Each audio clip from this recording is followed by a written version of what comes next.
Blizzard games are a staple of the industry, and that means that when a new one is gearing up for release, a lot of people are wanting to know exactly what is new and if it's going to be good. Lucky for us, Blizzard has been doing betas for most of its upcoming games, and the latest one to hit your gaming device is Diablo 4. Ahead of the release of Diablo 4's beta, we know a bunch of the content, lifetimes, and how to get into the beta itself, so let's go through all of the details so you know what you're getting into. And talking about Blizzard games, if you ever had to get rid of one of their big franchises, which one would it be? StarCraft, World of Warcraft, Overwatch, or Diablo? One of them has to go, so tell us in the comments down below which one you're picking. And if you enjoy this video, make sure to click like down below to show support because it really does help, and subscribe so you don't miss out on the next update from us here on the channel. The first thing to know is how to get into the beta and when they are happening. The early access to the open beta begins on March 17th at 9 AM PDT and concludes on March 20th at 12 PM PDT.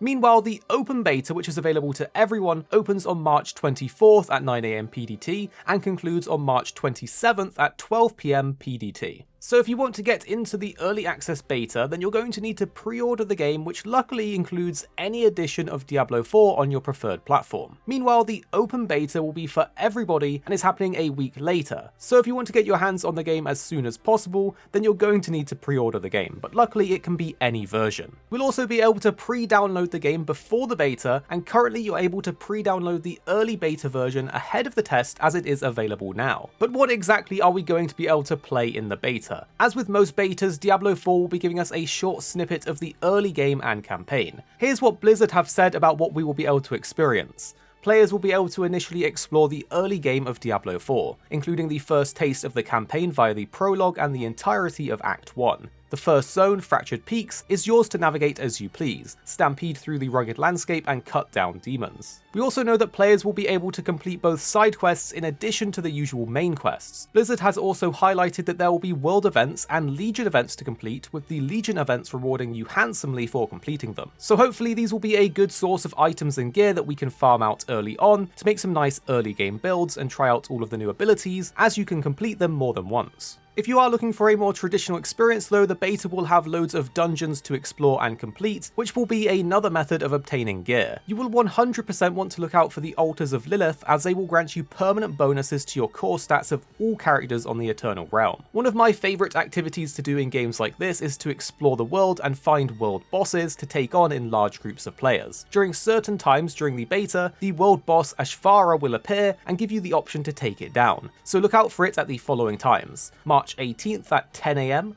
12 PM, and 10 PM and midnight PDT, and also on March 25th at 10 AM, 12 PM, and 10 PM and midnight PDT. One of the most important things to most players when playing in the beta for the first time will be to try out the different classes, and there are a few things to know about how it will work in the two betas so you don't get confused. Players will be able to level their characters up to level 25, and you're able to make 10 characters per account, meaning you can try out a few of the different classes. However, initially in the early access beta, you will not be able to create all 5 classes that will be available in the final game, as in the early access beta, you will only be able to create the following classes: Barbarian, Rogue, and Sorcerer. However, in the open beta, players will also get access to the Druid and Necromancer, along with the previous 3 classes mentioned. So if you want to try out all of the classes that Diablo 4 has to offer, then essentially you'll want to play both betas. We definitely think one of the most common questions will be if any of the betas will carry over your progress into the final game. And while progress will carry over between the 2 betas, unfortunately all characters will be deleted after the betas have finished and will not carry over into the final game. So essentially use this time in the betas to mess around as much as possible, try out all of the classes, and just have fun, because you will not be keeping these characters. Playing Diablo in co-op is awesome, and the beta can be played in both 4-player co-op or in couch co-op sharing the same screen.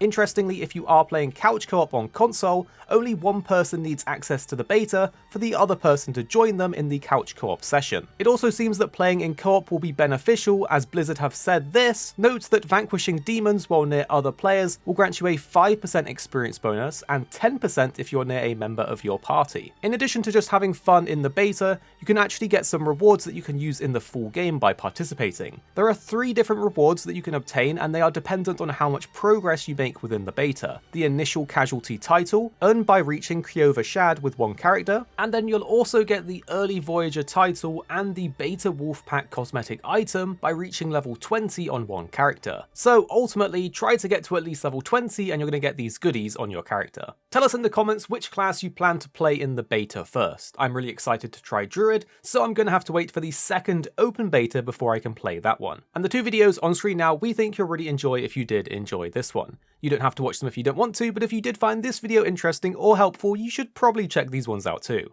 And then tell us what you think after watching in the comments down below.